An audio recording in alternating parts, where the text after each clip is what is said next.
Hello WhatsApp guys, welcome back to our channel రక్కీ life. So guys, ఈరోజు video ఏంటంటే Mowgli movie గురించి అయితే మనం మాట్లాడుకుందాం. సో ఫస్ట్ టైం మన వీడియో చూస్తున్నట్లయితే లైక్ చేయండి, షేర్ చేయండి, కామెంట్ చేయండి, సబ్స్క్రైబ్ చేయడం మాత్రం మర్చిపోకండి. Please do subscribe my channel రక్కీ life. So guys, ఇప్పుడైతే మనం టాపిక్లోకి వెళ్దాం. సో మోగ్లీ, సో ఈ మూవీ అయితే ప్రమోషన్స్ అయితే గట్టిగానే జరిగినాయి అన్నమాట. ఇప్పుడు స్టోరీలోకి వెళ్తే హీరో చిన్నప్పటి నుండి ఒక ఫారెస్ట్ ఏరియాలో ఒక చిన్న విలేజ్లో పెరుగుతాడు అన్నమాట. సో అతనికి పేరెంట్స్ అయితే ఎవరు ఉండరు, ఒక అనాథ లెక్క పెరుగుతాడు.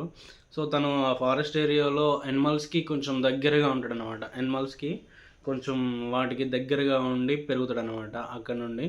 సో ఆ తర్వాత ఆ హీరోకి సంబంధించిన ఒక ఇద్దరు ముగ్గురు ఫ్రెండ్స్ ఉంటారు. ఆ తర్వాత లవ్ స్టోరీ ఉంటుంది.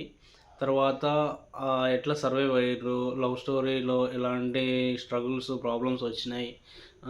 ఆ తర్వాత మళ్ళీ విలన్ విలన్ అంటే విలన్ క్యారెక్టర్ కాదు, పోలీస్ ఉంటాడు, మనకు తెలిసిన పర్సనే.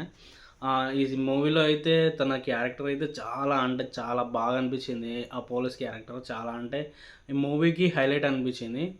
నాకు తెలిసి సెకండ్ హీరో ఉంటే ఇలానే క్యారెక్టర్ ఉంటుంది అని చెప్పేసి అలాంటి క్యారెక్టర్ అని అనిపించింది అనమాట. లవ్ స్టోరీ అయితే అంత ఎమోషనల్గా కనెక్ట్ అవ్వలేదు. కాకపోతే ఒక ఫ్లోలో అయితే వెళ్ళిపోతుంది లవ్ స్టోరీ. సో మధ్య మధ్యలో కొంచెం కొన్ని సీన్స్ అయితే హైలైట్ అనిపిస్తాయి మూవీలో. కొన్ని సీన్స్ కొన్ని చోట్ల అయితే హైలైట్ అనిపిస్తాయి. ఆ సీన్స్ కోసం అయితే మూవీ అయితే చూడొచ్చు. ఇక బ్యాక్గ్రౌండ్ స్కోర్ వచ్చేసి బ్యాక్గ్రౌండ్ స్కోరు అంత ఎఫెక్టివ్గా లేదు, కానీ అక్కడక్కడ చాలా బాగుంది. అంత ఎఫెక్టివ్గా లేదు, అక్కడక్కడ చాలా బాగుంది. సో ఇంకా నెక్స్ట్ వచ్చేసి ఫోటోగ్రఫీ చాలా బాగుంది, వీడియోగ్రఫీ చాలా బాగుంది, ఎడిటింగ్, సౌండ్ ఎఫెక్ట్స్ అన్నీ ఓకే. సో మూవీ అయితే ఓవరాల్గా బాగుంది. సో ఒకసారి అయితే చూడొచ్చు. అంత చూడకుండా అయితే అంత అయితే ఏం లేదు, మూవీ అయితే ఒకసారి అయితే చూడొచ్చు.